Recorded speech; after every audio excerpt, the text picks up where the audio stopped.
Shalom, selamat pagi. Jemaat yang dikasihi Tuhan, semua sehat, amin. Puji Tuhan, kita ada dalam kebaikan Tuhan, kita terus merasakan kebaikan Tuhan sepanjang hidup kita. Dan pagi hari ini, apapun yang terjadi dalam kehidupan kita, kita mau tetap memuji Tuhan, memuliakan Tuhan. Mari pagi berdiri bersama-sama. Mari kita akan berdoa. Kami bersyukur Tuhan atas kebaikan Tuhan dalam kehidupan kami. Seumur hidup kami, sepanjang hidup kami sampai hari ini. Kalau kami boleh ada, kami boleh berkumpul, kami boleh beribadah. Semua hanya karena kasih karunia Tuhan saja. Oleh karena itu ya Tuhan, kami mau memuji Engkau, meninggikan Engkau, bersuka cita, bersorak-sorai untuk merayakan kebaikan Tuhan dalam kehidupan kami. Terima kasih Tuhan, kami siap memuji Engkau. Di dalam nama Tuhan Yesus, haleluya, amin, amin, amin. Mari kita mau dengan segenap hati kita mau puji Dia.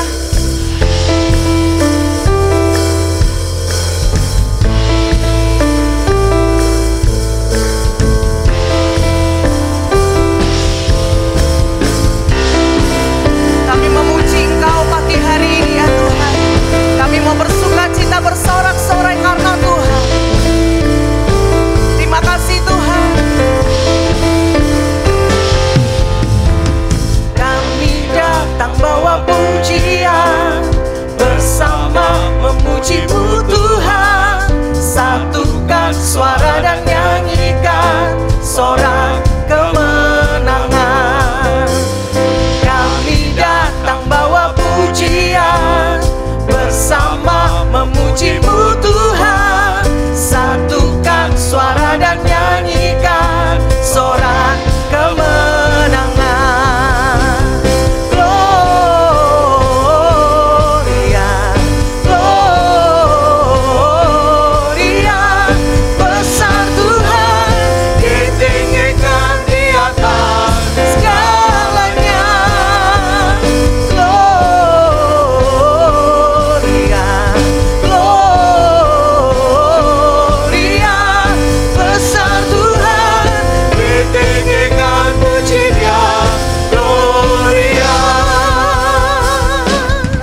Silakan duduk kembali jemaat yang dikasihi Tuhan.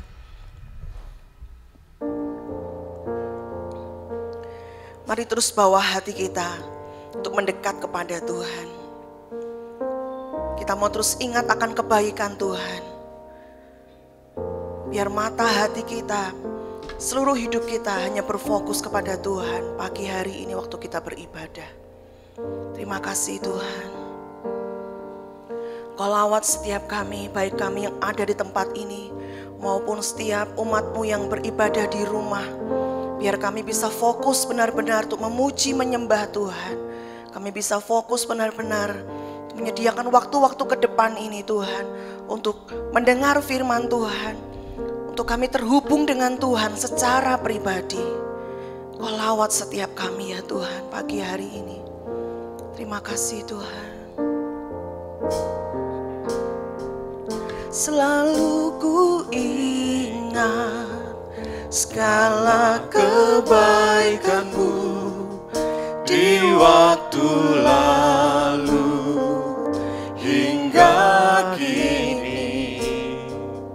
Betapa sayang Tuhan kepadaku, tak pernah Kau tinggalkanku.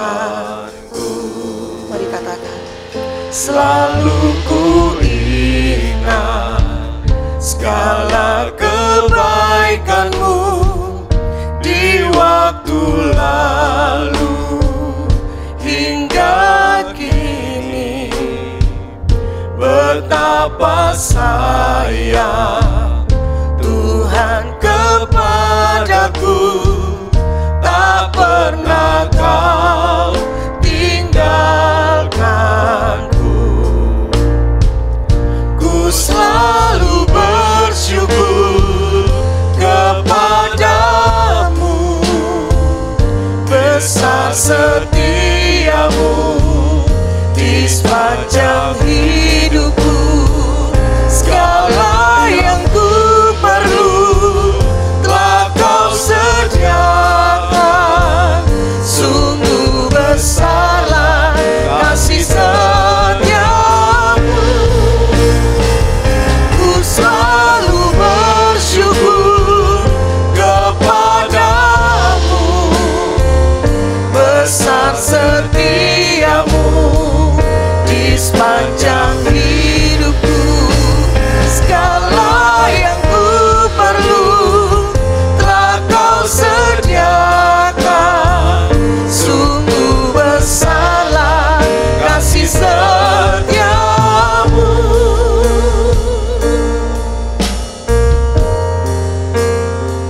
Selalu ku ingat segala kebaikan-Mu di waktu lalu hingga kini. Betapa sayang Tuhan kepadaku, tak pernah Kau tinggalkan. Mari rasakan kasih sayang Tuhan.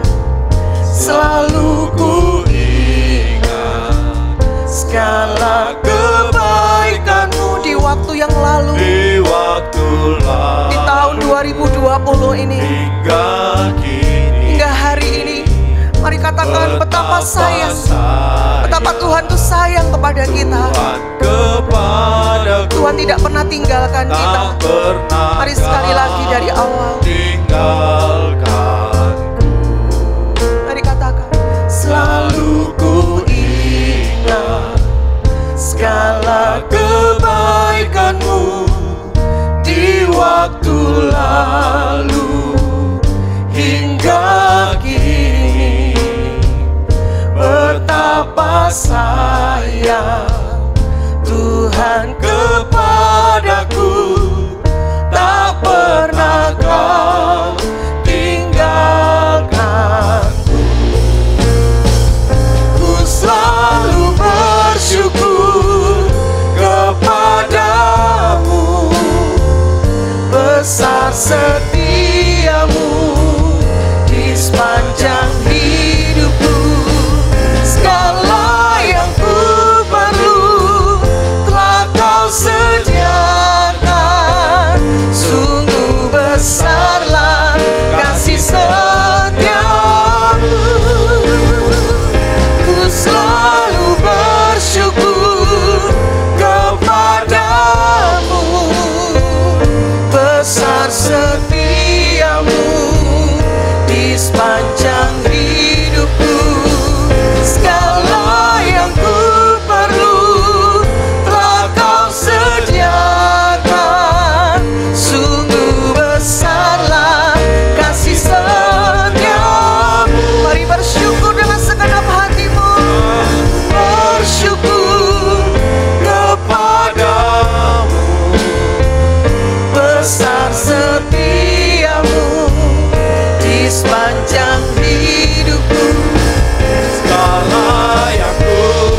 bersyukur. Terima kasih Tuhan. Terima kasih buat kasih setiamu Tuhan.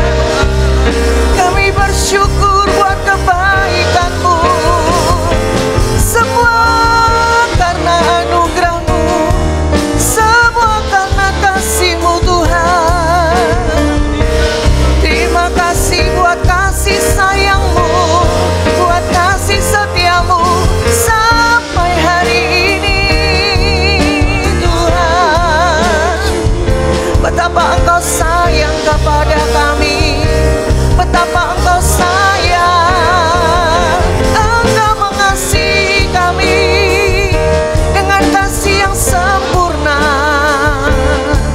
dengan kasih yang kekal, dengan kasih yang ajaib Tuhan. Engkau mengasihi kami Tuhan, Engkau menyayangi kami Tuhan. Terima kasih Tuhan. Oh, kami memuji-Mu, kami menyembah-Mu, kami meninggikan Engkau Tuhan. Tidak ada Allah lain yang seperti-Mu. Hanya Yesus saja, hanya Engkau saja. Oh, haleluya. Oh, kasih setia-Mu nyata buat kami. Kasih setia-Mu mengelilingi kami Tuhan. Tak pernah ditinggalkan, tak pernah dibiarkan. Kau selalu ada. Terima kasih Tuhan. Terima kasih Tuhan. Kau sungguh baik Tuhan. Kau sungguh baik dalam kehidupan kami. Engkau nyata dalam kehidupan kami Tuhan. Terima kasih buat kasih-Mu Tuhan. Terima kasih Tuhan, kebaikan-Mu melimpah dalam kehidupan kami di sepanjang umur kami. Kau mengasihi kami Tuhan.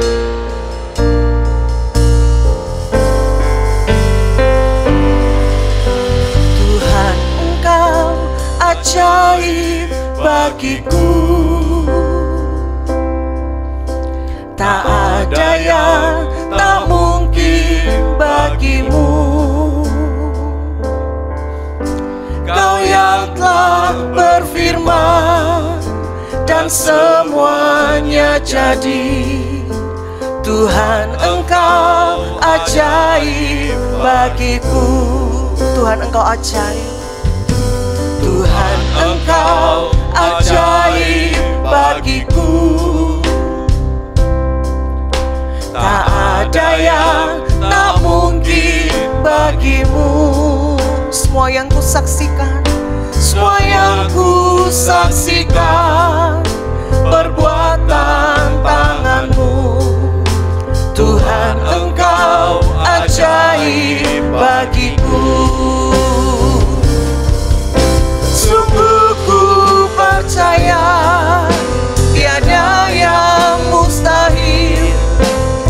Mujizat masih ada dalam hidupku. Sembuhkan sakitku, pulihkan jiwaku. Mujizat masih ada bagiku. Katakan, sungguh ku percaya, sungguh ku percaya tiada yang mustahil. Mujizat masih ada dalam hidupku.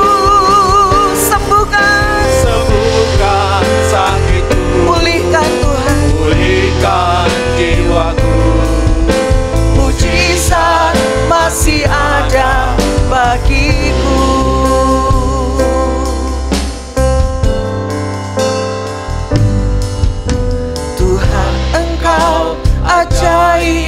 bagiku. Tak ada yang tak mungkin bagimu. Kau yang telah berfirman dan semuanya jadi. Tuhan, Engkau ajaib bagiku. Dengan segenap hati, dengan iman katakan, Tuhan, Engkau ajaib bagiku. Tak ada yang tak mungkin Tuhan. Tak ada yang tak mungkin bagimu. Semua yang ku saksikan perbuatan tangan-Mu. Tuhan, Engkau ajaib bagiku. Katakan, sungguh ku percaya, sungguh ku percaya, tiada yang mustahil. Mujizat masih ada dalam hidupku. Sembuhkan sakitku, pulihkan jiwaku. Mujizat masih ada bagiku. Sungguh ku percaya, sungguh ku percaya, tiada yang mustahil. Mujizat masih ada dalam hidupku. Sembuhkan sakitku, pulihkan jiwaku. Mujizat masih ada bagiku.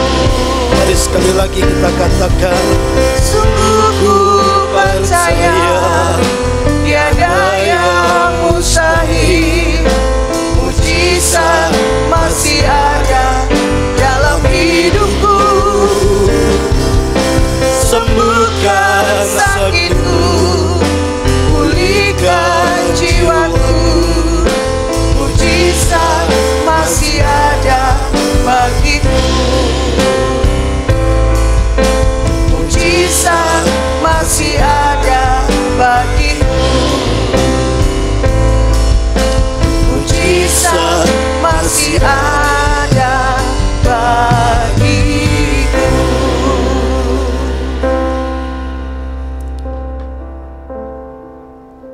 kami berterima kasih karena Tuhan telah berjanji kepada kami bahwa Tuhan sekali-kali tidak akan pernah meninggalkan kami.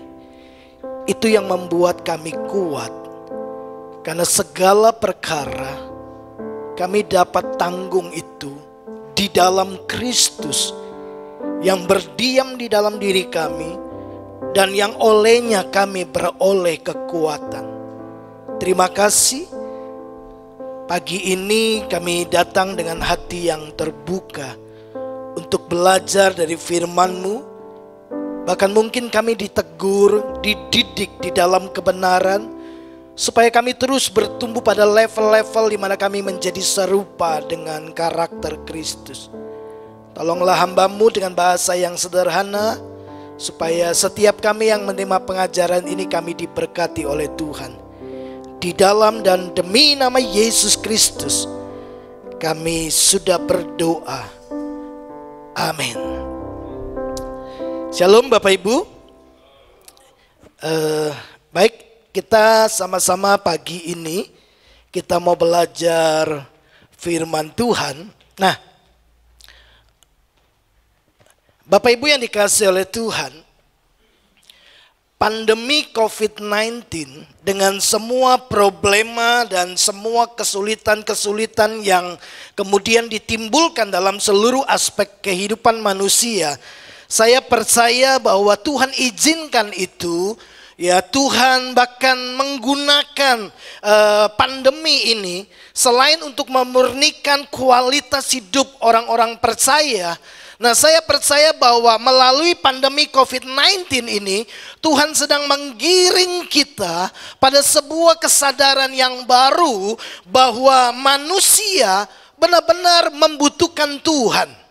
Ya, pengetahuan dan kepintaran manusia hingga hari ini belum mampu untuk menuntaskan virus corona. Ya, bahkan beberapa informasi berkata bahwa memang virus ini tidak akan pernah hilang sama sekali karena dia terus bermutasi. Nah, Bapak Ibu yang dikasihi oleh Tuhan, bahkan kita mendengar banyak berita, ada banyak tenaga medis yang notabene kita tahu mengetahui ilmu kesehatan. Ya, dokter, perawat dan lain sebagainya, bahkan ikut meregang nyawa. Ya, beberapa hari yang lalu salah seorang dokter ya di Gumayun sana, dokter kandungan juga terserang COVID lalu meninggal dunia. Bapak Ibu, saya berharap bahwa berita-berita seperti ini tidak mengecilkan hati kita, tidak membuat kita takut. Karena apa? Karena Yesus di kitab Wahyu memperkenalkan dirinya bahwa akulah Alfa dan Omega. Artinya penentu akhir kehidupan kita itu bukan COVID.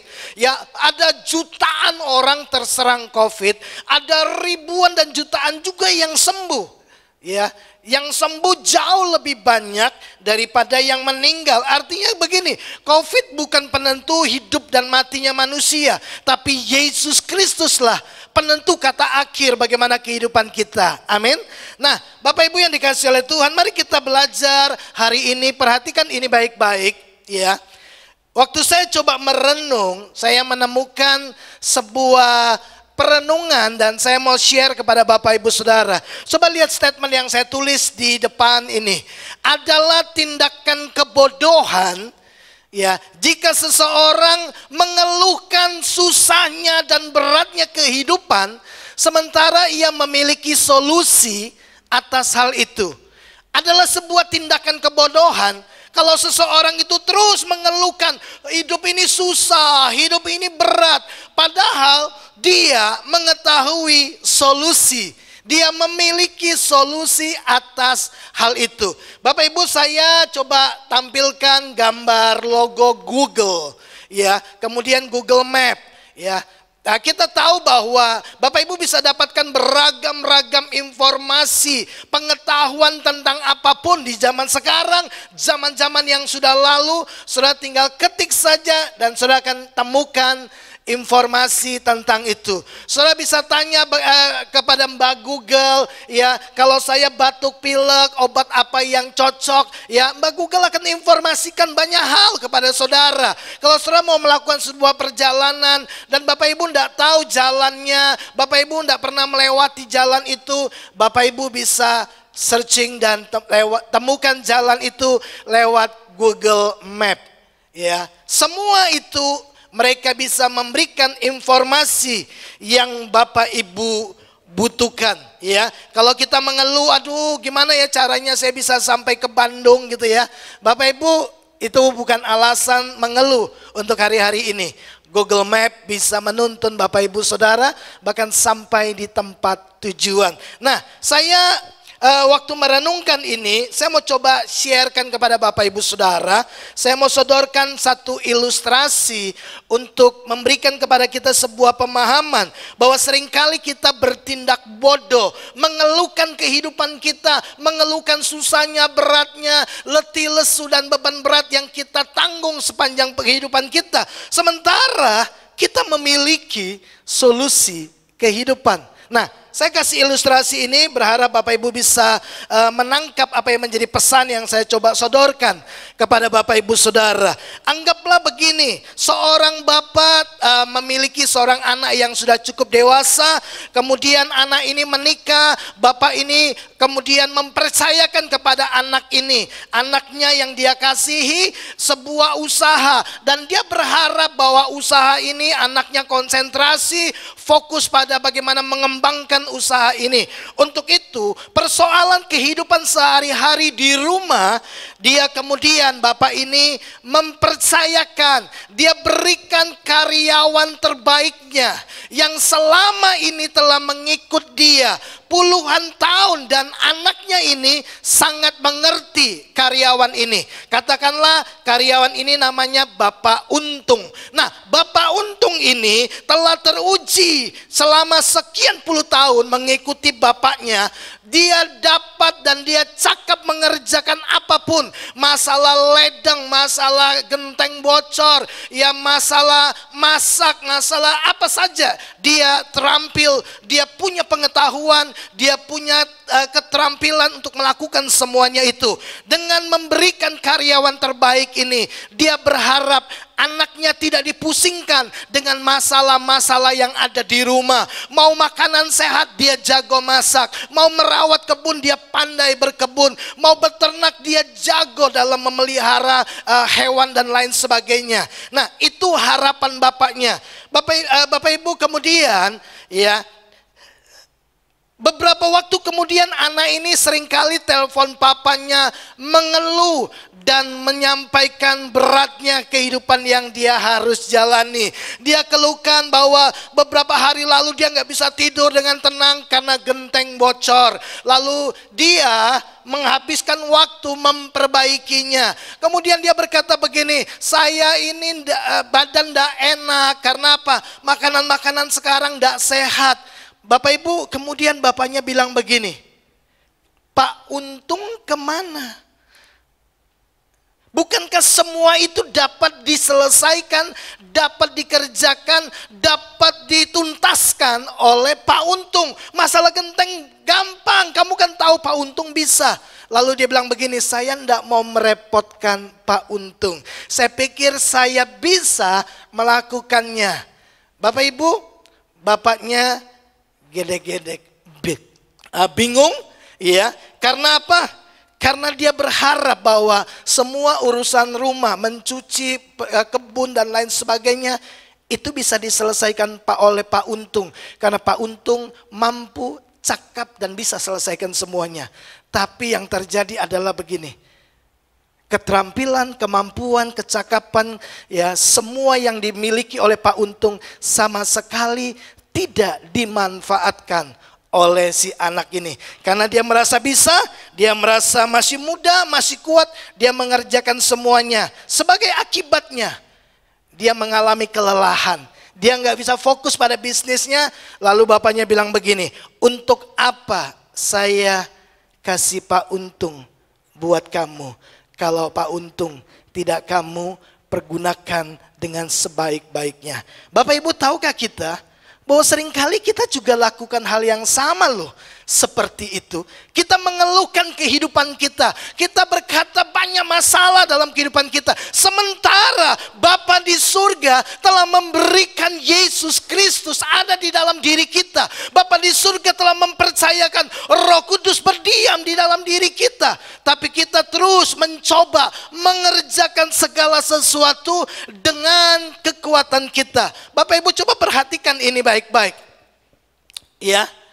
Ada banyak orang percaya, jangan-jangan termasuk kita di dalamnya, mengakui bahwa mereka memiliki Kristus yang sangat berkuasa dalam hidup mereka. Namun ironisnya, mereka masih saja menjadi putus asa dengan kehidupan yang mereka jalani. Sekali lagi, ada banyak orang percaya mengaku, berkata, saya punya Yesus yang hebat, Yesus yang berkuasa, baginya tidak ada yang mustahil, dia menyelesaikan apa saja, masih ada mujizat yang bisa dia kerjakan dalam hidup saya. Kita mengakui itu bahwa Yesus yang perkasa itu, yang kuat, yang berkuasa ada di dalam diri kita. Tapi faktanya, realita yang kita jalani dalam kehidupan kita, banyak kali kita menjadi frustasi, kita menjadi putus asa dengan kehidupan yang kita jalani. Bapak Ibu, pertanyaan saya sederhana. Mengapa orang menjadi putus asa? Waktu saya coba merenungkan ini, beberapa jawaban saya dapatkan. Bapak Ibu, beberapa orang berkata begini, kenapa orang menjadi putus asa? Yang pertama, karena dia mengalami kegagalan silih berganti. Terus gagal, udah coba gagal. Kegagalan yang datang dalam hidupnya membuat dia berpikir dan membuat kesimpulan, saya memang orang gagal. Lalu dia menjadi putus asa. Karena apa? Dia sudah lakukan semuanya dan gagal. Yang lain berkata begini, Pak, orang menjadi putus asa itu karena begini, dia menemukan, dia menghadapi jalan buntu, tidak ada solusi. Dia udah coba berbagai cara dan semuanya tidak berhasil. Waktu saya coba mencermati jawaban-jawaban ini, oke, semuanya bisa kita terima. Tapi merenung lebih dalam lagi, pada akhirnya saya menemukan begini Bapak Ibu.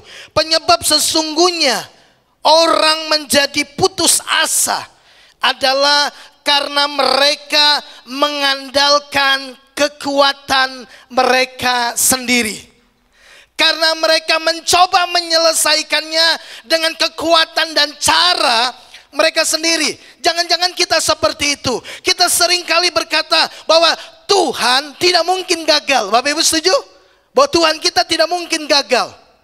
Bahwa bagi Tuhan tidak ada yang mustahil. Amin. Pertanyaannya, lalu kenapa banyak orang Kristen menjadi pesimis dalam kehidupannya? Mengapa banyak orang Kristen kemudian menjadi putus asa, lalu kehilangan harapan? Mereka berkata Tuhan dahsyat, Tuhan berkuasa, Tuhan sanggup melakukan apa saja, mujizat masih ada, Yesus membuat mujizat, Yesus tidak pernah gagal, tidak ada yang terlalu sulit bagi Yesus untuk dikerjakan. Dan kita pesimis dengan kehidupan kita. Itu ironis sekali. Bapak Ibu, kalau kita telusuri pada akhirnya kita tahu kenapa kita menjadi pesimis. Sementara kita punya Tuhan yang hebat. Karena kita mencoba menyelesaikan dan mengerjakan semuanya dengan kekuatan kita. Kalau kita menggunakan kekuatan Tuhan, maka kita akan lihat segala perkara dapat kita tanggung. Amin.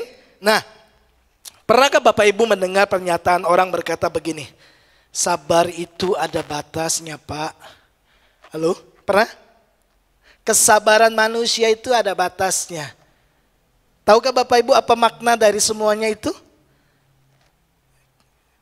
Itu memberikan kepada kita sebuah bukti begini, bahwa kalau kita berkata kesabaran manusia itu, kesabaran orang itu Pak ada batasnya, karena kita mencoba menggunakan kekuatan daging kita. Mengampuni itu Pak ada batasnya 3 kalilah, ya. Petrus berkata berapa kali guru saya harus mengampuni 7 kali. Dia sedang menunjukkan batas kemampuannya, ya. Bapak Ibu yang dikasihi oleh Tuhan, itu sebabnya dalam perenungan-perenungan ini kemudian saya mencoba menyodorkan kepada Bapak Ibu Saudara. Hari ini kita mau belajar satu tema. Kalau Bapak Ibu suka tema, ini temanya. Apa temanya? Menyerahlah. Bapak Ibu, mungkin kita berkata, Pak, bukankah orang-orang sukses di luar sana, bukankah orang-orang hebat di luar sana selalu berkata begini, jangan menyerah, never give up. Jangan menyerah, masih ada kesempatan, masih ada harapan. Jangan menyerah. Saya percaya itu, saya setuju itu. Jangan menyerah untuk hidup benar, jangan menyerah untuk mencoba, jangan menyerah untuk percaya, jangan menyerah untuk terus berbagi, jangan menyerah untuk mengampuni. Alkitab berkata 7 kali orang benar jatuh, dia akan bangkit lagi. Tapi kalau semua upaya untuk tidak menyerah kita kerjakan dengan mengandalkan kekuatan kita, Bapak Ibu dengar ini, Bapak Ibu akan menjadi frustasi, lalu kemudian menjadi kecewa. Berapa banyak sih kita bisa berbagi, berapa banyak sih kemurahan hati kita, sehingga kita bisa terus membagi kebaikan kepada orang yang sama. Bapak Ibu berpikir, mampukah kita mengampuni musuh kita? Mungkin sekali kita bisa mengampuni dengan kekuatan kita. Tapi kalau itu terjadi berkali-kali, itu sebabnya orang akan berkata begini, kesabaran saya sudah sampai pada titik puncaknya. Bapak Ibu lihat, kalau kita mengandalkan kekuatan kita, Bapak Ibu akan frustasi, Bapak Ibu akan menjadi kecewa di ujungnya. Kenapa? Karena kekuatanmu terbatas. Karena kesabaranmu terbatas, kemurahan hatimu terbatas, pengetahuanmu terbatas. Itu sebabnya saya sarankan, menyerahlah dalam mengandalkan kekuatanmu. Engkau tidak akan pernah berhasil. Bapak Ibu coba pikirkan ini baik-baik. Kalau manusia mampu mengalahkan dosa, kalau manusia mampu menyelamatkan dirinya sendiri, pertanyaannya, untuk apa Yesus datang ke dunia? Halo? Iya kan? Kalau manusia bisa menyelesaikan masalahnya sendiri dari kutuk dosa, menang atas dosa, Yesus tidak perlu turun ke dunia, mati tersalib dengan cara yang terkutuk. Karena memang itulah cara, satu-satunya cara menyelamatkan manusia dari dosa. Kalau Yesus sampai turun ke dunia, karena memang manusia tidak mungkin bisa menang atas dosa. Karena memang manusia tidak bisa menyelamatkan dirinya dengan kekuatannya sendiri. Pada satu momen saya percaya, ya, Tuhan akan menggiring kita, ya, supaya Dia mendapatkan kita ada pada satu posisi ini ketika kita berkata, aku nyerah, aku tidak sanggup lagi Tuhan. Tuhan sedang menanti-nantikan momen di mana kita datang kepada Dia dan berkata, Tuhan, aku sudah tidak sanggup lagi. Artinya, saudara sudah mencoba berbagai cara, saudara sudah mengupayakan dengan pengetahuanmu, dengan semua kekayaanmu mungkin menyelesaikan masalahmu, dengan relasi-relasi yang saudara punya, dan saudara dapati masalahmu tidak selesai. Lalu, saudara datang kepada Tuhan dan berkata, Tuhan, aku nyerah. Tahukah Bapak Ibu, itu momen yang sangat dinanti-nantikan Tuhan.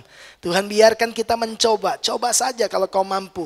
Ya, nah Bapak Ibu perhatikan ini baik-baik. Ya, ada satu kali perumpamaan tentang orang Farisi dan pemungut cukai di dalam Lukas pasal 18. Pada momen ini saya ingin mencoba menolong kita, menunjukkan kepada Bapak Ibu Saudara bahwa kita tidak dapat mengejar perkenanan Tuhan hanya dengan mencoba melakukan kebenaran dengan kekuatan kita. Di dalam Lukas 18 kita temukan Yesus memberikan perumpamaan, ada seorang Farisi datang menghadap Tuhan dan berkata, Tuhan, aku bukan perampok, aku bukan penjahat, aku bukan pezina, aku tidak seperti pemungut cukai yang ada di belakang sana. Aku berpuasa 2 kali seminggu, aku memberikan perpuluhan, aku berdoa. Dia menunjukkan semua upaya-upaya yang dia lakukan sebagai orang yang beribadah kepada Tuhan. Dia tunjukkan semua hal yang dia sudah lakukan menurut hukum Taurat. Lalu kemudian pemungut cukai berdiri jauh-jauh, tidak berani menengadah ke atas. Dia memukul dirinya dan berkata, ya Allah, kasihanilah aku orang yang berdosa ini. Saudara, kita tahu akhir kisah ini. Dalam perumpamaan ini Yesus berkata, siapakah yang pulang dan dibenarkan? Apakah orang yang melakukan dengan segala upayanya, menjaga hidupnya beribadah, melakukan semua aturan-aturan agama, apakah itu yang dibenarkan? Yesus berkata, tidak. Yang dibenarkan justru pemungut cukai ini. Artinya, upaya kita untuk bisa berkenan kepada Tuhan dengan semua kekuatan dan semua perbuatan-perbuatan kita adalah sebuah hal yang sia-sia. Bapak Ibu, nah perhatikan ini baik-baik. Semua masalah dan kesulitan hidup yang Tuhan izinkan terjadi dalam hidup Bapak, Ibu, dan saudara dan saya hanya untuk menghabisi keakuan kita, hanya untuk menggerus, ya, mengikis semua kesombongan kita, kemudian beralih kepada kebergantungan kepada Dia. Ya, karena Tuhan sangat tahu. Yesus bilang gini, Yohanes 15 ayat yang kelima. Ya, Yesus berkata, sebab di luar aku kamu tidak dapat berbuat apa-apa. Di luar aku kamu nggak bisa lakukan itu. Itu sebabnya cara Tuhan, ya, untuk menggerus, untuk menghancurkan keakuan kita, kesombongan kita. Apa sih keakuan daging? Apa sih kesombongan daging? Kesombongan daging gini, merasa bisa, merasa mampu, merasa kuat, merasa benar, merasa baik. Itu kesombongan daging. Itu upaya-upaya daging. Benar, ya benar aja. Nggak usah merasa benar. Merasa benar, itu belum benar loh. Merasa baik, itu belum baik. Kalau saudara sakit, kemudian saudara sedang berangsur-angsur pulih kesehatannya. Lalu seseorang teman bertanya, "Pak, gimana kesehatannya?" "Ya, hari ini saya rasa lebih baik." Tapi belum baik. Baru merasa baik, tapi belum sehat. Nah, orang sombong itu dibenci oleh Tuhan. Betul? Nah, itu sebabnya karena Tuhan tidak suka dengan kesombongan.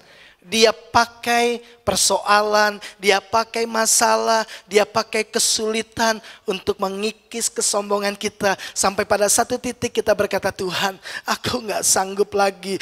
Aku nyerah, aku berhenti mengandalkan kekuatanku." Orang berkata, beberapa pembicara, hamba-hamba Tuhan berkata, waktu kita angkat tangan, maka Tuhan turun tangan. Waktu kita turun tangan lakukan dengan kekuatan kita, Tuhan akan angkat tangan dan berkata, "Coba saja." Ya, sampai pada satu titik kita menyerah. Bapak Ibu, mari saya tunjukkan kepada Bapak Ibu Saudara. Di Alkitab memberikan kepada kita dua jenis kesulitan, dua jenis ujian kehidupan. Yang pertama itu ujian atau pencobaan atau kesulitan yang ringan. Yang kedua ada kesulitan yang berat, ya. Yang pertama, kesulitan yang ringan, Alkitab menyebutnya sebagai gini, pencobaan yang biasa. Pernah dengar kata ini? 1 Korintus 10 ayat 13, Paulus berkata begini, pencobaan-pencobaan yang kamu hadapi, yang kamu alami adalah apa? Pencobaan-pencobaan biasa, ya. Pencobaan-pencobaan yang ringan, yang tidak melampaui kekuatanmu. Itu pencobaan yang ringan, dialami semua orang, ya. Tapi ada yang kedua, yaitu kesulitan yang berat, yang tidak biasa. Nah, coba lihat ayat ini akan menjelaskan kepada Bapak Ibu Saudara. Saya nggak tahu apakah bisa terbaca di depan. Oke, saya bacakan buat Bapak Ibu Saudara. Perhatikan ini baik-baik, ya. Saya ambil dari terjemahan firman Allah yang hidup, 2 Korintus 1 ayat 8 dan ayat 9. Ayat 8 berkata begini, saudara-saudara sekalian yang saya kasihi, saya kira ada baiknya kalau saudara tahu mengenai kesulitan yang harus kami alami di Asia. Tuhan izinkan mereka mengalami kesulitan. Kami sungguh-sungguh tertindas. Kami bingung dan putus asa. Ya, kesulitan itu membuat mereka mengalami sebuah kondisi di mana mereka tertindas. Berat banget, ya. Mereka bingung, kehabisan akal. Gimana lagi caranya?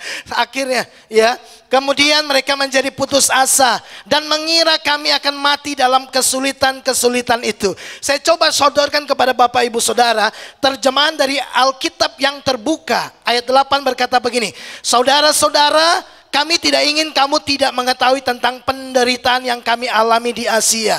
Kami sangat dibebani melebihi kekuatan kami, sehingga kami putus asa untuk tetap hidup. Ya, penulis yang sama yang menuliskan kepada jemaat di Korintus di suratnya yang pertama, dia berkata begini, pencobaan-pencobaan yang kamu alami itu pencobaan biasa. Tapi penulis yang sama, Paulus, juga memberikan informasi dan menyampaikan kepada jemaat di Korintus dalam suratnya yang kedua. Dia bilang begini, kami sangat dibebani melebihi kekuatan kami. Beban ini membuat kami tertindas, bingung, dan menjadi putus asa. Kami coba dengan segala cara dan tidak berhasil. Saudara lihat, Tuhan izinkan kesulitan yang jauh lebih berat. Tujuannya apa? ada di ayat yang ke-9. Ayat 9 berkata begini, kami merasa bahwa ajal kami hampir sampai. Kami sadar. Apa Bapak Ibu? Kami sadar bahwa kami tidak berdaya menolong diri kami sendiri. Tetapi hal itu baik, sebab dengan demikian kami menyerahkan segala sesuatunya ke dalam tangan Allah. Hanya Dialah yang dapat menyelamatkan kami, karena orang mati sekalipun dapat dibangkitkannya. Bapak Ibu perhatikan ini baik-baik. Ketika Tuhan izinkan masalah yang berat datang dalam hidup kita, tujuan Tuhan sederhana, ya, karena Tuhan mau gini, saudara berhenti mengandalkan kekuatanmu. Paulus sudah coba, dia tertindas, dia habis akal, dia bingung. Lalu kemudian dia menjadi putus asa. Di ayat yang ke-9 dia berkata begini, semuanya itu baik. Kesulitan yang berat itu baik, membawa kami, menggiring kami pada sebuah kesadaran bahwa saya nggak bisa andalkan kekuatan saya. Menggiring pada sebuah kesadaran bahwa saya tidak dapat menyelesaikan dengan cara dan kekuatan saya. Bahkan dia berkata, hal itu baik, sebab dengan demikian kami menyerahkan segala sesuatunya ke dalam tangan Tuhan yang dapat menyelamatkan. Bapak Ibu, dari keadaan di mana mengandalkan kekuatan diri sendiri, kemudian Tuhan izinkan masalah datang, lalu kemudian dia menyerah dan menjadi berserah. Bapak Ibu, kadang-kadang Tuhan izinkan itu terjadi dalam hidup kita. Jadi kalau kita berkata semua masalah itu biasa, tapi ternyata ada masalah-masalah yang luar biasa yang Tuhan izinkan dengan satu tujuan, supaya terbangun sebuah kesadaran bahwa memang di luar Yesus saya nggak bisa buat apa-apa. Itu sebabnya begini Bapak Ibu, adalah sebuah kemustahilan seseorang dapat mengandalkan Tuhan jika dia belum berhenti mengandalkan dirinya sendiri. Sebuah hal yang mustahil orang dapat mengandalkan Tuhan kalau dia masih mengandalkan diri sendiri. Tidak mungkin, ya. Kenapa? Karena Yeremia 17 ayatnya yang ke-5, ya, berkata begini, beginilah firman Tuhan, terkutuklah orang yang mengandalkan manusia, yang mengandalkan kekuatannya sendiri, dan yang hatinya menjauh dari Tuhan. Tidak mungkin kita bisa mengandalkan Tuhan sementara kita masih tetap pakai kekuatan kita sendiri. Karena kita berkata begini, kita jauh dari Tuhan, kita jauh dari berkat, ya. Nah, karena itu Bapak Ibu, mari kita belajar lebih dalam lagi. Perhatikan gini, Tuhan tidak pernah mempersulit kehidupan kita. Halo? Sejak awal Tuhan tidak pernah mempersulit kehidupan kita. Seringkali kesombongan dan pemberontakan kitalah yang menjadi pemicunya. Waktu Tuhan menciptakan manusia, Tuhan tidak menciptakan manusia dalam kesusahan. Tuhan menciptakan manusia dalam kelimpahan. Mereka, segala yang mereka butuhkan Tuhan sudah siapkan. Tapi lihatlah, ketika manusia dibujuk sama iblis bahwa kalau kamu makan buah pengetahuan baik dan jahat, kamu akan menjadi seperti Tuhan. Kemudian manusia ingin jadi seperti Tuhan. Manusia ingin mengatur dirinya sendiri. Manusia ingin memimpin dirinya sendiri. Kemudian manusia memberontak kepada Tuhan. Karena manusia merasa gini, aku mau jadi seperti Tuhan. Aku atur diriku sendiri. Aku bisa kok, aku mampu kok, aku kuat, ya.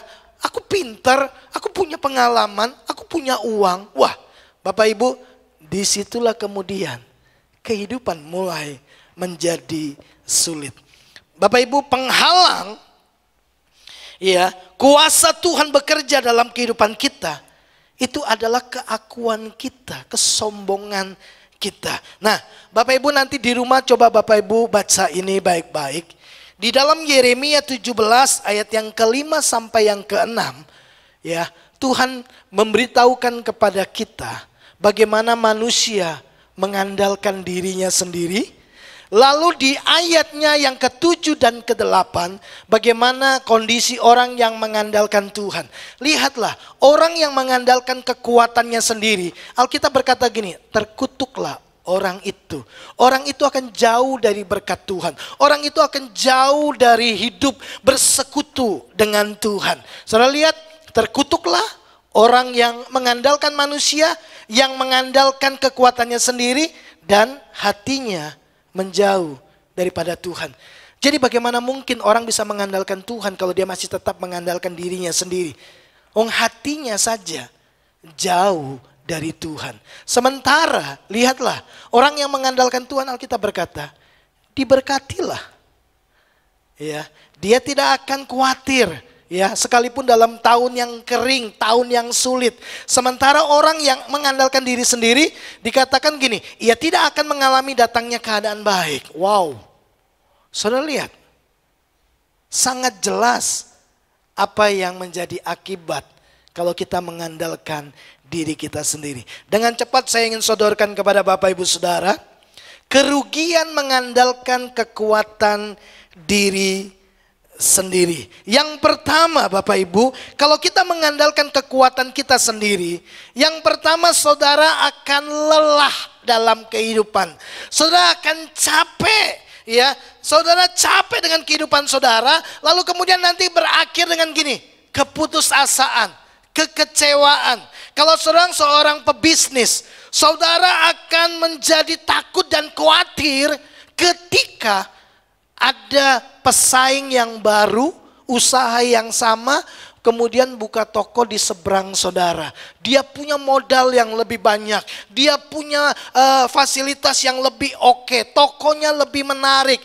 Ya, saudara, ketika saudara mencoba mengupayakan untuk tetap kuat, tetap mampu, saudara pada akhirnya akan menjadi takut dan khawatir. Kenapa? Ya, orang-orang tua sering berkata begini, gunung tinggi, selalu ada gunung yang lebih tinggi. Oleh karena itu jangan sombong. Bapak Ibu, hari ini kita mungkin sukses karena pengalaman kita, karena kepintaran kita. Tapi lihat lagi nih, orang pintar itu selalu lebih akan ada lagi. Orang yang lebih kaya, lebih punya fasilitas, lebih punya pengalaman, itu akan muncul. Dan itu akan memaksa kita sebagai seorang pengusaha akan terus berjuang supaya gini, supaya tokoku tetap ramai, supaya pesaingku tuh tidak bisa mengalahkan aku. Bapak Ibu, saudara akan menghabiskan kehidupan dalam kelelahan, dalam beban berat. Bagaimana caranya untuk tetap bisa kuat, untuk tetap bisa maju, untuk tetap bisa laris tokonya. Ya, saudara akan sangat kecapean dalam kehidupan ini. Ingat Bapak Ibu, kekuatan kita terbatas. Mungkin juga kekayaan kita terbatas, ada yang lebih kaya lagi dari kita. Mungkin pengalaman kita juga terbatas, ada yang lebih berpengalaman lagi. Pengetahuan kita terbatas, ada yang lebih pintar lagi. Ya, sehingga kalau kita andalkan kekuatan kita akan takut, kita akan khawatir terus dengan kehidupan kita. Nanti kalau tokonya lebih ramai gimana? Nanti kemudian pelanggan lari semua ke sana bagaimana? Loh, saudara khawatir, saudara takut, saudara capek jalani kehidupan seperti ini. Yang kedua Bapak Ibu, orang yang mengandalkan kekuatan diri sendiri, Alkitab berkata orang ini akan hidup di luar kasih karunia. Ingat, kasih karunia itu datang oleh Yesus Kristus. Kasih karunia dan kebenaran, Injil Yohanes pasal yang pertama berkata, kasih karunia dan kebenaran datang dari Yesus Kristus. Kalau kita mengandalkan diri kita sedang di luar Yesus Kristus. Dan Yesus berkata, di luar aku, kamu gak bisa buat apa-apa. Kenapa? Karena saudara di luar kasih karunia. Saudara tidak menerima kemampuan yang datang daripada Tuhan. Ingat Paulus bilang begini, segala perkara dapat aku tanggung di dalam Dia yang memberi kekuatan. Jadi kekuatan itu datang dari Yesus Kristus. Kalau kita andalkan kekuatan kita, kita sedang hidup di luar kasih karunia. Galatia 5 ayat yang keempat berkata demikian. Kalau kita berharap pada hukum Taurat, kita terlepas dari Kristus. Kita terpisah dari Kristus. Kita hidup di luar kasih karunia. Kerugian yang ketiga, kalau saudara andalkan kekuatan diri, saudara hidup jauh daripada Tuhan. Tadi kita baca di dalam Yeremia 17 ayat yang ke-6. Ya, ayat yang ke-5. Ya, terkutuklah orang yang mengandalkan manusia, yang mengandalkan kekuatannya sendiri, dan yang hatinya menjauh dari Tuhan. Bapak Ibu, saudara tidak terhubung dengan Tuhan. Ya. Kalau saudara punya HP terhubung sama sumber listrik, HP itu akan tetap menyala. Sepanjang malam tetap akan menyala. Karena apa? Karena dia terhubung. Tapi kalau terpisah, kalau dia jauh, maka dia akan mengalami sebuah kondisi yang sangat memprihatinkan. Yang saya sebut begini, kerohanian yang kering. Saudara mengalami stagnan dalam kerohanian saudara. Bapak Ibu dengar gini. Smith Wigglesworth bilang begini, murtad itu sebenarnya stagnasi dalam kerohanian. Jadi orang yang murtad itu menurut Smith, dia berkata begini, orang itu memutuskan untuk diam di tempat. Stagnan itu tidak bergerak, diam di tempat. Nah, persoalannya begini, bahwa Tuhan kita ini kan Tuhan yang terus bergerak. Karena Tuhan terus bergerak ke depan, maka kita yang diam, kita yang berhenti di tempat, kita akan semakin tertinggal jauh. Pada akhirnya orang yang ada di depan yang terus bergerak bersama dengan Tuhan akan melihat begini, kita telah terlempar jauh ke belakang, betul? Kalau saya sama Fandi jalan bersama, ya. Lalu Yesus Kristus bersama dengan kami jalan terus bersama. Lalu kemudian di ujung jalan sana tiba-tiba saya bilang, loh Fandi kemana? Lalu saya lihat ke belakang, dia telah tertinggal jauh. Dia terlempar jauh dari posisi yang seharusnya. Kenapa? Karena dia memilih untuk diam di tempat. Dia memilih puas dengan apa yang dia sudah capai. Bapak Ibu, itu sebabnya waktu saya mengamati orang-orang yang memutuskan, saya ndak pelayanan dulu, saya ndak ibadah dulu. Pada akhirnya saya amati kehidupan mereka. Mereka akan mengalami stagnasi dalam kehidupan. Itu sebabnya kenapa Yesus berkata, yang terdahulu akan menjadi yang terkemudian. Yang terkemudian akan menjadi yang terdepan. Bapak Ibu lihat, kenapa? Karena banyak kali orang Kristen mengalami stagnasi kehidupan. Kenapa? Sederhana. Karena di dalam kehidupannya, dia terus berupaya menghidupi kehidupan agamanya berdasarkan perbuatan-perbuatan yang mengandalkan kekuatannya. Kalau mengandalkan kekuatan kita untuk hidup kudus, mengandalkan kekuatan kita untuk berbagi, mengandalkan kekuatan kita untuk terus mengampuni, Bapak Ibu dengar gini, kekuatan kita terbatas. Pada akhirnya kita menjadi kecewa, pada akhirnya kita frustasi. Kenapa sih orang ini dikasihi, dimampuni, tapi tetap begitu saja, tidak berubah. Kemudian kita memutuskan untuk berhenti mengasihi. Kenapa? Karena kasih kita terbatas, kesabaran kita terbatas. Sudah dikasih kesempatan, masih begitu terus, lalu kita menyerah. Bapak Ibu, dengarlah ini baik-baik. Kerugian ketika kita mengandalkan diri kita sendiri. Yeremia berkata, tidak akan mengalami keadaan baik. Terjemahan lain berkata begini, tidak memiliki harapan dalam kehidupan. Itu menyedihkan sekali. Nah, Bapak Ibu, saya mau sodorkan kepada kita dengan cepat, apa sih keuntungan mengandalkan Tuhan di dalam kehidupan kita? Yang pertama, saudara, kita akan tetap kuat.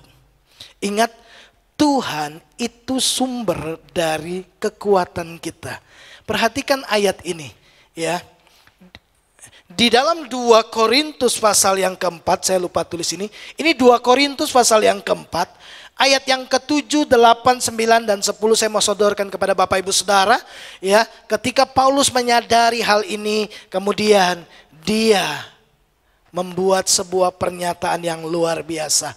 Dikatakan begini, tetapi harta ini kami punyai dalam bejana tanah liat, supaya nyata bahwa kekuatan yang melimpah-limpah itu berasal dari Allah, bukan dari diri kami. Masih ingat di dalam 2 Korintus 1 ayat yang ke-8? Dia mengalami penderitaan, dia mengalami kesulitan yang berat, lalu kemudian dia berkata, kami tertindas, kami bingung, kehabisan akal, kami putus asa, kami mau mati rasanya dalam keadaan begini. Ya, tapi dia berkata, itu semua baik supaya kami menyadari bahwa kami tidak bisa andalkan kekuatan kami. Kami harus mengandalkan kekuatan Tuhan. Waktu dia mulai andalkan kekuatan Tuhan, dia temukan begini, di dalam bejana tanah liat ini, yang rapuh, yang tidak kuat, yang gampang menyerah, yang gampang kalah, yang gampang putus asa, pesimis, gampang frustasi dalam kehidupan. Ternyata di dalam diri kami ini ada harta. Apa harta itu? Yesus Kristus, yang olehnya dia berkata begini, ada kekuatan yang melimpah-limpah, itu berasal dari Allah, bukan apa? Bukan dari diri kami. Lihat apa yang terjadi ketika dia menghadapi berbagai persoalan kehidupan. Lihat ini, dalam segala hal kami ditindas. Tadi dia berkata kami sangat tertindas, ya kan? Dia berkata gini, dalam segala hal kami tertindas, tetap mengalami tantangan, tetap mengalami kesulitan. Tapi hasilnya beda kalau ada kekuatan yang datang dari Tuhan. Dia berkata, dalam segala hal kami ditindas, namun tidak terjepit, tetap ada kelegaan.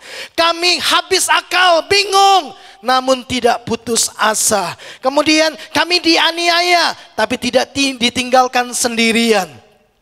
Kami dihempaskan namun tidak binasa. Kami senantiasa membawa kematian Yesus di dalam tubuh kami, supaya kehidupan Yesus menjadi nyata di dalam tubuh kami. Bapak Ibu lihat, orang yang mengandalkan Tuhan, ya, itu akan tetap kuat dalam berbagai situasi. Bukankah Paulus berkata kepada jemaat di Filipi 4 ayat 13, dia berkata, segala perkara dapat aku tanggung di dalam Dia yang memberi aku kekuatan, bukan dari diri kami. Dia berkata itu dari Dia, dari Yesus Kristus yang ada di dalam diri kami. Itu sebabnya aku memutuskan untuk menyerah, berhenti mengandalkan kekuatanku. Aku andalkan kekuatan Tuhan. Sebagai akibatnya, aku tetap dapat tantangan, aku harus menyelesaikan masalah, aku dapat ancaman, tapi aku tetap kuat. Kenapa aku kuat? Bukan karena kekuatanku, dia berkata. Kenapa? Karena kekuatan Tuhan yang ada di dalam dirinya. Bapak Ibu, kalau kita masih mengandalkan kekuatan kita sendiri, saran saya, menyerahlah. Berhentilah mengandalkan kekuatanmu. Kau akan stres, frustasi, putus asa, kehabisan akal, bingung, tertindas. Engkau akan hidup dalam keluhan-keluhan. Sementara ada sumber kekuatan itu berdiam dalam dirimu. Tapi kau andalkan kekuatanmu. Itu sebabnya kita nggak bisa apa-apa. Yang kedua, kalau saudara mengandalkan kekuatan Tuhan, saudara akan menjadi pemenang dalam kehidupan. Kenapa? Saya tulis ini. Filipi 4 ayat 13 yang saya kutip tadi. Segala perkara aku bisa tanggung. Aku tidak akan terkalahkan. Karena aku punya kekuatan yang melimpah-limpah di dalam diriku. Segala perkara dapat kutanggung di dalam Dia. Di dalam Dia. Itu kata kuncinya Bapak Ibu. Ya. Kemenangan kita bukan ditentukan oleh besar kecilnya masalah. Tapi kita ada di mana? Di dalam Dia atau di luar Dia? Kalau kita di luar Dia, itu sederhana. Saudara sedang mengandalkan kekuatan sendiri. Tapi kalau saudara ada di dalam Dia, Dia, Yesus yang akan memberikan kepada saudara kekuatan sehingga saudara tetap menang. Oke? Kalau saudara mengandalkan kekuatan daripada Tuhan, itu membuat saudara bisa finishing well. Membuat saudara bisa mengakhiri pertandingan dengan baik. Perhatikan gini, aku telah mengakhiri pertandingan yang baik. Aku telah mencapai garis akhir dan aku telah memelihara iman. Paulus selalu berkata, itu bukan aku, kasih karunia yang bekerja di dalam aku. Bapak Ibu perhatikan ini. Kalau kita lihat mobil ini mobil balap, ya. Mobil dengan kecepatan yang tinggi, mesinnya itu besar sekali, ya. Nah, perhatikan Paulus kasih nasihat kepada jemaat di Efesus.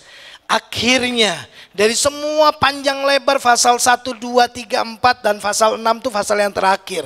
Dia buat kesimpulan, akhirnya hendaklah kamu kuat di dalam Tuhan. Di dalam Tuhan. Saudara, beberapa waktu yang lalu saya melakukan perjalanan ke Rembang. Mereka tanya, berapa lama waktu sampai ke Rembang? Saya katakan sekian waktu lama. Ih, kok cepat gitu. Ya. Kok cepat?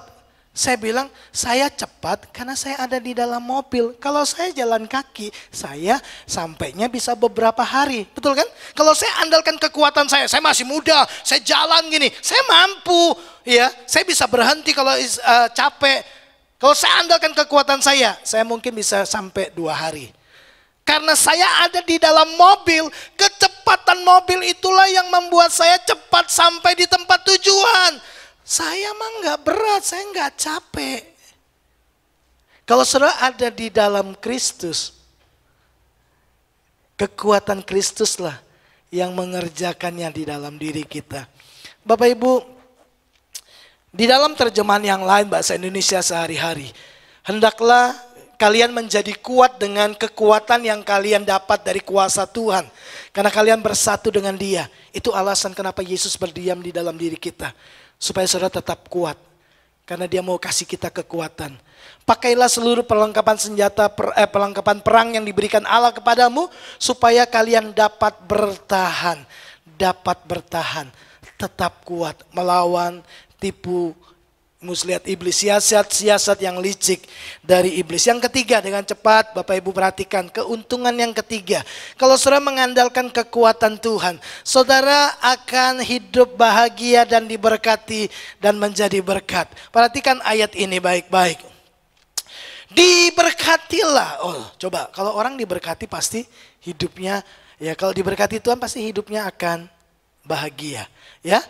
Diberkatilah orang yang mengandalkan Tuhan, yang menaruh harapannya pada Tuhan. Ia akan seperti pohon yang ditanam di tepi air, terus terhubung dengan sumber kehidupan. Yang tidak berkekurangan, selalu cukup dalam berbagai situasi. Yang merambatkan akar-akarnya ke tepi batang air. Dan yang tidak mengalami datangnya panas terik, selalu ada dalam keteduhan, kelegaan, ketenangan. Kenapa? Dekat dengan Tuhan.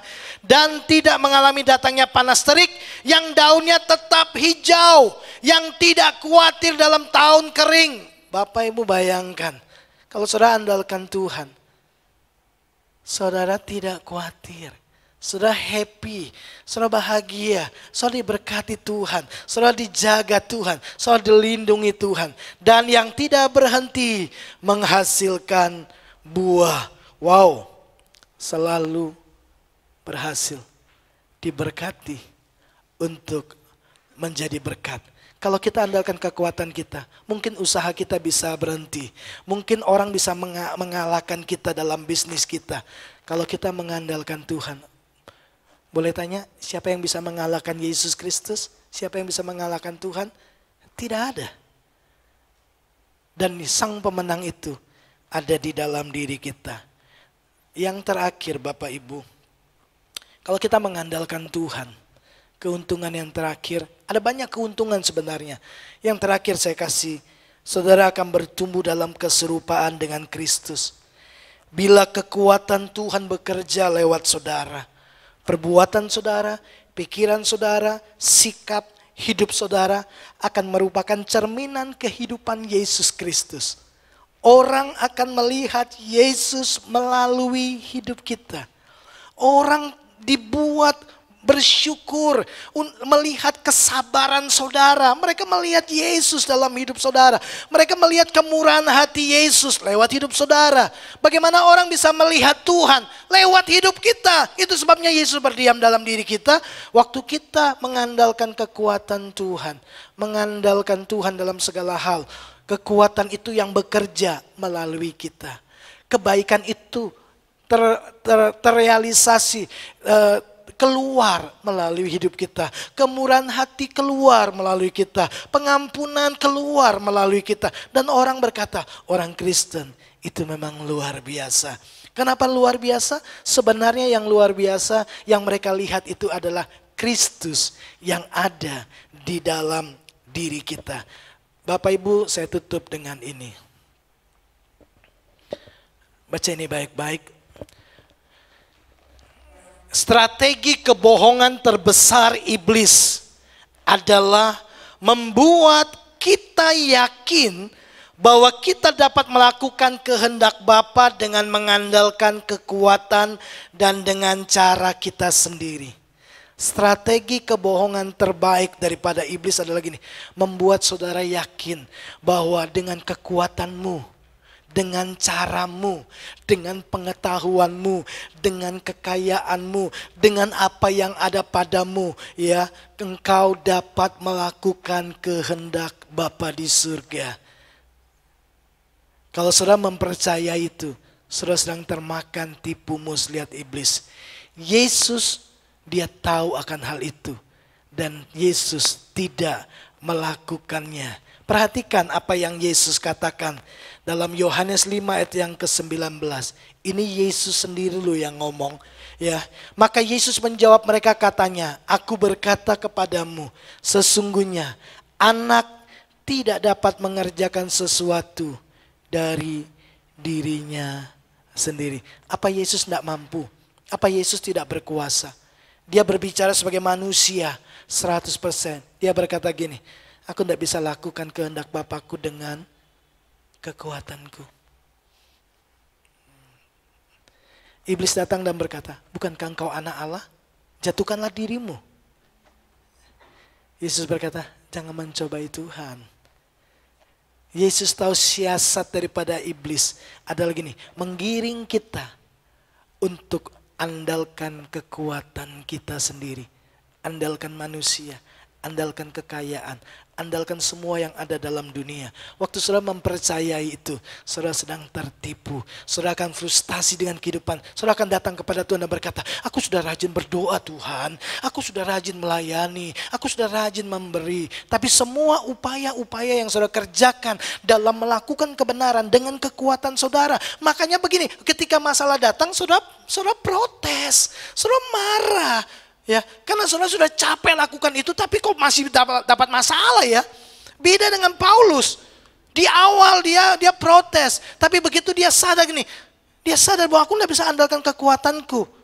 Kemudian dia mengalami tindasan lagi, dia mengalami aniaya lagi, tapi dia berkata begini, aku tetap kuat. Karena ada kekuatan yang melimpah-limpah di dalam diriku. Bapak Ibu yang dikasihi oleh Tuhan. Kalau hari-hari ini engkau coba menyelesaikan semua persoalanmu, kesulitan hidupmu, tantanganmu, pergumulanmu, ya, bahkan ketika engkau mencoba untuk hidup benar dengan kekuatanmu sendiri, saran saya, menyerahlah. Tuhan sedang menanti kita pada satu momen dan berkata, Tuhan, aku tidak sanggup lagi, aku menyerah, aku mau datang kepada Tuhan. Tolong aku Tuhan. Di saat itulah Paulus bilang gini, waktu aku lemah, aku kuat. Bapak Ibu ingat Tuhan bilang apa sama Paulus waktu dia berkata, Tuhan ambil duri dalam daging, aku udah gak tahan ini. Tuhan bilang apa? Justru dalam kelemahanlah kuasaku jadi sempurna. Waktu kita tidak berdaya, kekuatan Tuhan yang mengalir. Waktu kekuatan Tuhan mengalir dan menyelesaikan semuanya, kita sadar gini, itu bukan aku. Karena aku udah nyerah. Aku sudah tidak sanggup. Kalau aku berhasil, kalau aku bisa, itu kekuatan Tuhan yang melimpah-limpah, yang bekerja melalui aku. Aku cuma alat. Kebaikan itu sebenarnya Tuhan yang mengerjakannya. Aku tidak sanggup, kebaikanku terbatas. Kesabaranku terbatas. Kalau aku bisa sabar sama kamu, itu sebenarnya kesabaran Yesus yang bekerja melalui aku. Aku cuma alat, bukan aku, tapi Yesus Kristus. Kalau saudara bisa sampai pada titik itu, kehidupan saudara sangat menyenangkan. Kehidupan saudara sangat berbahagia. Amin. Andalkan Tuhan dalam segala hal. Tuhan memberkati kita. Mari bersama kita datang kepada Tuhan. Kita akan naikkan satu pujian dan kita akan selesai dengan ibadah kita.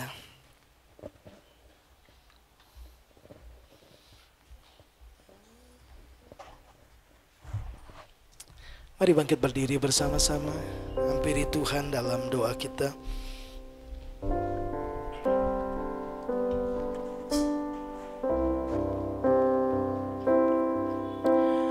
Aku berserah,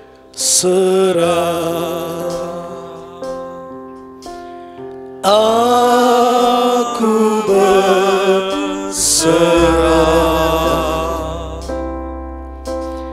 pada Yesus Juru Selamat. Aku lebih sungguh lagi datang kepada Tuhan, katakan aku berserah, aku berserah pada Yesus Juru Selamat. Aku Mari ambil waktu beberapa saat datang kepada Tuhan. Tuhan tidak pernah merancangkan kehidupan yang sulit dalam hidup kita. Seringkali keakuan kita dan kesombongan kita lah, pemberontakan kita, itu yang memicu datangnya hari-hari yang begitu berat, masalah dan kesulitan. Yang saya tahu, Tuhan merencanakan kemenangan dalam hidup kita. Tapi kemenangan itu tidak dapat kita raih dengan kekuatan kita. Hanya Tuhan yang dapat melakukannya melalui kehidupan kita. Ketika kita mengandalkan Tuhan, saudara sedang mengizinkan kekuatan yang datang dari Tuhan mengalir berlimpah-limpah. Ketika engkau berkata, aku tidak sanggup Tuhan, tapi Tuhan sanggup. Kita sedang mengizinkan kekuatan itu termanifestasi dalam hidup kita, yang membuat kita cakap dan kuat menanggung segala perkara. Dan kita menjadi orang-orang yang lebih daripada pemenang. Kalau hari-hari ini kau dapati, kau sedang berjuang dengan caramu sendiri, dengan kekuatanmu sendiri, supaya keadaanmu menjadi lebih baik. Dan kau temukan di ujung jalan itu, kau sedang menjadi pesimis. Justru engkau mengalami krisis iman. Engkau mulai mempertanyakan Tuhan. Engkau mulai putus asa, pesimis, frustasi, kecewa dengan kehidupan. Di titik itu Tuhan sedang datang kepadamu. Dia menantikan sampai engkau berkata, aku menyerah Tuhan. Aku sadar aku tidak bisa andalkan kekuatanku. Justru ini waktunya aku datang kepada Tuhan. Dan biarlah Tuhan bekerja melalui kehidupan kita. Bapa, hambamu sudah selesai. Hamba berdoa supaya setiap umat Tuhan di tempat ini, mereka menjadi orang-orang yang tangguh, tetap kuat, pemenang dalam kehidupan. Mereka diberkati dan hidup dalam kebahagiaan yang Tuhan sediakan bagi setiap kami. Bahkan pada akhirnya kami bertumbuh dalam keserupaan dengan Kristus. Orang melihat kesabaran kami, orang melihat kebaikan, orang melihat kemurahan hati, orang melihat pengampunan, orang melihat kebaikan, orang melihat segala yang baik yang merupakan sifat-sifat Tuhan termanifestasi lewat hidup kami. Mereka melihat Yesus dalam diri kami. Bukan kami, tapi Yesus Kristuslah yang nampak. Engkaulah yang dipermuliakan. Tolonglah umat-Mu ya Tuhan, supaya mereka sampai pada sebuah kesadaran mereka tidak mampu dengan kekuatan mereka. Mereka perlu Tuhan. Terima kasih, hamba-Mu sudah selesai. Berkatilah umat-Mu. Di dalam dan demi nama Yesus Kristus kami berdoa. Amin. Mari kita bangkit berdiri, kita datang kepada Tuhan.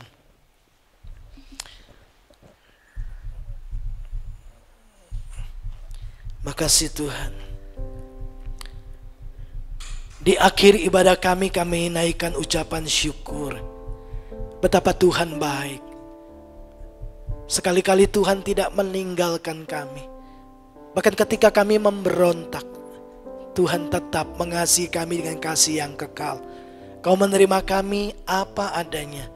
Tapi Tuhan tidak mau kami berhenti menjadi apa adanya. Tuhan mau kami bertumbuh menjadi serupa dengan Yesus Kristus. Bagimu segala hormat. Mari Bapak Ibu arahkan hatimu kepada Tuhan. Kekasih-kekasih Tuhan, diberkatilah engkau dengan segala berkat yang terbaik daripada Allah Bapa. Di dalam kasih sayang putranya Yesus Kristus, di dalam persekutuan rohnya yang kudus kiranya memimpin menyertai, menolong kita untuk tetap bergantung secara penuh kepada Tuhan. Supaya kita menjadi pribadi-pribadi yang tetap kuat di tengah-tengah badai kehidupan ini. Keluar menjadi pemenang. Hidup dalam berkat-berkat Tuhan, dalam kebahagiaan yang Tuhan tawarkan kepada kita. Sehingga dengan segala sesuatu yang kita kerjakan, Kristus terlihat terbaca lewat kehidupan kita. Kita bertumbuh dalam keserupaan dengan Yesus Kristus. Terimalah berkat Abraham, Ishak dan Israel. Berkat yang disempurnakan di dalam Kristus Yesus Tuhan kita. Kita terima berkat ini dalam satu nama, Tuhan Yesus Kristus. Setiap kita yang percaya diberkati Tuhan, mari sama-sama katakan amin. Tuhan Yesus memberkati kita semua.